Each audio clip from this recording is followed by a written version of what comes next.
సరే ఇప్పుడు తెలంగాణలో హాట్ టాపిక్ ఏంటంటే, ఏపీ మాజీ ముఖ్యమంత్రి జగన్మోహన్ రెడ్డి గారి అక్రమ కట్టడాలు కూల్చివేత అనేది మనం హాట్ టాపిక్‌గా చూస్తున్నాం గత 2 రోజులుగా.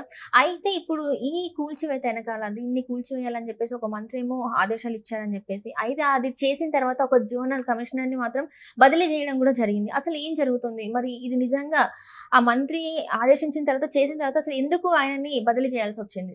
ఇప్పుడు ఒకటమ్మా, ఎవరైనా ఈ విధంగా ఇల్లీగల్ కన్‌స్ట్రక్షన్ చేస్తే చూస్తూ ఉంటాం కదా మనం. హ్మ్. ఇప్పుడు జీహెచ్ఎంసీ పరిధిలో కానీ ఎక్కడైనా సరే, ఇప్పుడు కొంతమంది అపార్ట్మెంట్స్‌కి 5 ఫ్లోర్స్‌కి పర్మిషన్ తీసుకుంటాడు. దానిపైన మళ్ళీ 2, 3 ఫ్లోర్స్ ఇల్లీగల్‌గా ఏసేస్తాడు. హ్మ్. సో, ఇది ఎక్కడైనా సరే అదే విధంగా తను ఇల్లు కూడా కొంతమంది రోడ్‌లోకి వచ్చి ఎన్‌క్రోచ్ అవును. చేసి రోడ్డు ముందుకు వచ్చి కట్టేస్తారు. సో, ఈ విధంగా రకరకాలు చేసినప్పుడు మనం జీహెచ్ఎంసీ అధికారులు రావడం, వాళ్ళు యాక్షన్ తీసుకోవడం, ఆ ఏరియాని తొలగించడం చేస్తూ ఉంటుంది. సో, ఈ రోజున ఏదో జగన్మోహన్ రెడ్డి ఒక పొలిటీషియన్ కాబట్టి, ఒక ఎక్స్ సీఎం కాబట్టి దీని గురించి మనం పెద్దగా మాట్లాడుకుంటున్నాం. So, rule is rule for all. ఎవరు తప్పు చేసినా అది తప్పే కదా!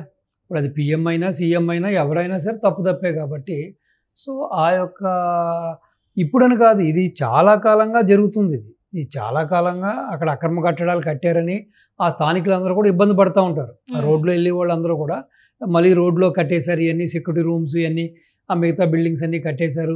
సో, ఇక్కడ ఇబ్బంది అవుతుందని చెప్పి ఎప్పటినుంచో ఆ చుట్టుపక్కల ఉన్న నివాసాలు ఉన్న వాళ్ళందరూ కూడా ఎప్పటినుంచో వాళ్ళ అరణ్య రోదనగానే ఉంది. సో, హ్మ్. గత ప్రభుత్వం వచ్చి ఇప్పుడు కేసీఆర్ ఫ్యామిలీ కానీ, కేసీఆర్ ప్రభుత్వం కానీ జగన్తో బాగా అంటగాగింది కాబట్టి బహుశా వాళ్ళు ఎంతమంది ఎన్ని ఫిర్యాదులు చేసినా కూడా పట్టించుకోలేదు. ఈ రోజున దాన్ని పడగొట్టడం జరిగింది. సో, ఏదో మనకున్న న్యూస్ ప్రకారం ఏంటేదో దక్షిణ తెలంగాణ ప్రాంతానికి చెందిన ఓ మంత్రి గారి ఆదేశాలతోటి ఆ జోనల్ కమిషనర్ ఇది చేశారని, ఆ తర్వాత ఇది విషయం తెలిసిందని, తెలిసిన తర్వాత ఉన్నతాధికారులకు చెప్పకుండా ఈ విధంగా నువ్వు ఎలా చేసావని ఆయన ఏదో బదిలీ చేసేసారని కూడా మాట్లాడుకుంటున్నారు. సో, ఇప్పుడు అధికారి చేసింది తప్పా ఒప్పా అని తీసుకుంటే అది మాత్రం 100% ఒప్పే కదా! ఆయన ఏం తప్పు చేయలేదు కదా! హ్మ్. ఇప్పుడు ఆల్రెడీ స్థానికుల యొక్క కంప్లైంట్స్ ఉన్నాయి. ఆల్రెడీ అది ఇల్లీగల్ కన్‌స్ట్రక్షన్ అన్న సంగతి అందరికీ తెలిసిన విషయమే.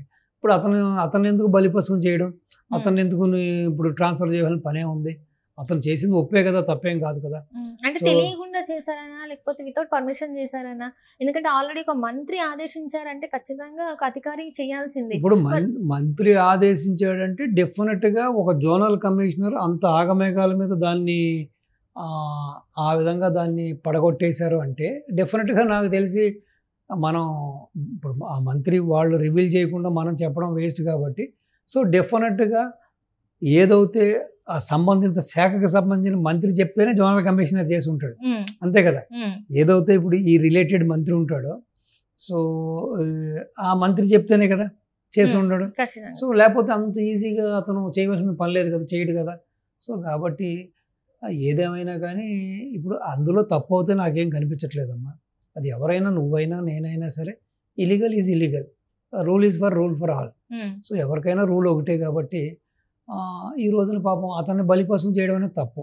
ఎవరైతే మౌలికంగా ఆదేశాలు ఇచ్చారో, ఎవరైతే ఆ విధంగా దాన్ని చర్యలు తీసుకోమని చెప్పారో, ఎవరైతే ఆ అక్రమ కట్టడాలన్నీ కూల్చమని చెప్పారో, ఆ మంత్రి ఇప్పుడు బాధ్యత తీసుకోవాలి డెఫినెట్‌గా. హ్మ్. అరే, అతను చేసిన తప్పేం లేదు. ఇది నేను చేశాను, నేను చెప్పాను.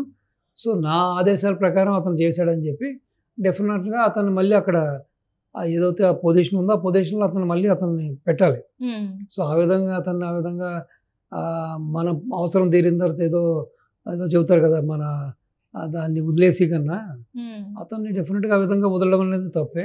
సో, ఏదేమైనా ఇప్పుడు జగన్మోహన్ రెడ్డి ఫ్యామిలీని తీసుకుంటే, జగన్మోహన్ రెడ్డి యొక్క కట్టడాలను తీసుకుంటే ఇక్కడని కాదు, ఇటు బెంగుళూరులో తీసుకున్నా, ఇటు హైదరాబాద్‌లో తీసుకున్నా, ఇటు పులివెందులలో తీసుకున్నా, ఇటు తాడేపల్లిలో తీసుకున్నా, ఇటు ఇప్పుడు ఆ ఋషికొండలో తీసుకున్నా కూడా అన్నీ కూడా అక్రమ కట్టడాలు, హ్మ్. అన్నీ కూడా ఎన్‌క్రోచ్ చేసేసి, అన్నీ కూడా కబ్జాలు. సో, వాళ్ళు ఏది చేసినా దాని మీద ఒక చట్టబద్ధత ఉండదు.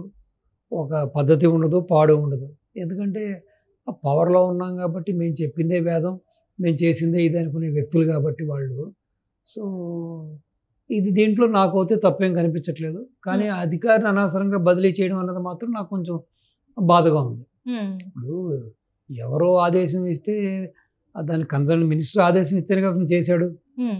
సో, కాబట్టి ఎవరు చేసినా, సిటీలో ఎవరు చేసినా ఇప్పుడు చూస్తాం కదా మనం, ఒక సామాన్యుడో లేకపోతే ఎవరో ఒకళ్ళు ఇలా విధంగా చేస్తే ఆగమేఘాల మీద వచ్చేసి వాళ్ళు పడగొట్టేస్తారు. Right sir. సో, అటువంటిది ఇన్ని సంవత్సరాలుగా దీన్ని అసలు ఆపిందే తప్పు.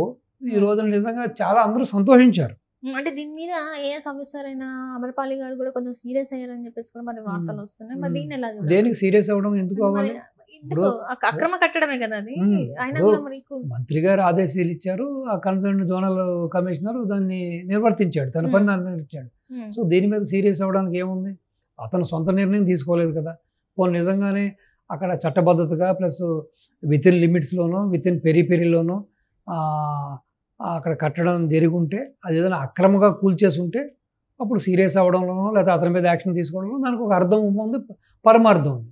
అది పూర్తిగా అది ఇలీగల్ కన్స్ట్రక్షన్. అది మరీ రోడ్లోకి వచ్చేసి వాళ్ళ ఇష్టానికి రోడ్డు కబ్జా చేసేసి ఆ సెక్యూరిటీ రూమ్స్ మిగతా రూమ్స్ కట్టుకోవడం జరిగింది.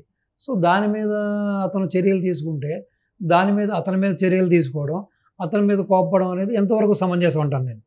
ఇప్పుడు తనకున్న పరిధిలో తన కాంపౌండ్ లోపల ఉన్న బిల్డింగ్ వెళ్ళి పడగొడితే తప్పు, అంతే కదా. అది పూర్తిగా రోడ్డు బయట రోడ్డు మీద ఇలీగల్గా చేసిన కన్స్ట్రక్షన్ కాబట్టి సో అతను చేసిన దాంట్లో తప్పు లేదు. రెండవది ఆ జోనల్ కమిషనర్ ఏమీ చిన్నోడు కాదు, అతనికి రూల్స్ రెగ్యులేషన్స్ అన్నీ తెలుసు. సో బహుశా నాకు తెలిసి తన శాఖకు సంబంధించిన మినిస్ట్రీ యొక్క ఆదేశాలు వచ్చి స్పష్టంగా వచ్చిన తర్వాతే ఆ పని చేసి ఉంటాడు, అంతే కదా. సో దానికి ఇంకొక మంత్రి కినుకు వహించాడనో లేకపోతే ఒక ఐఏఎస్ కినుకు వహించిందనో కోపపడ్డదనో కోపం వచ్చిందనో అతన్ని బలిపశువులు చేయడం అన్నది మొత్తం సమంజసం కాదు. సో ఇది ఎవరు చేసినా రేపొద్దున ఫ్యూచర్లో కూడా అది ఐఏఎస్ చేసినా ఐపీఎస్ చేసినా ఎమ్మెల్యే చేసినా ఎంపీ చేసినా మంత్రి చేసినా ఇది రూల్ ఎవరికైనా ఒకటే. సో డెఫినెట్గా తొలగించవలసిందే కదా.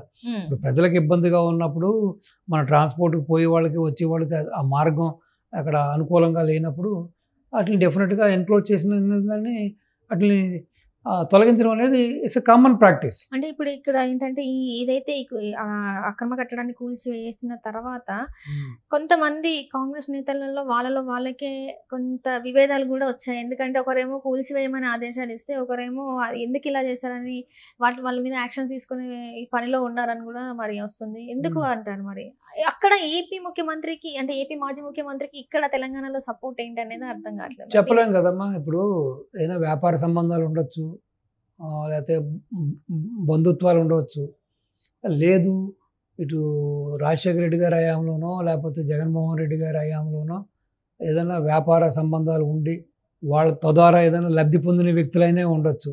ఏదైనప్పుడు రాజకీయాల్లో శాశ్వత మిత్రులు ఉండరు, శాశ్వత శత్రువులు ఉన్నట్టు అన్నట్టుగా ఇప్పుడు మనం బయట చూసేది ఒకటమ్మా.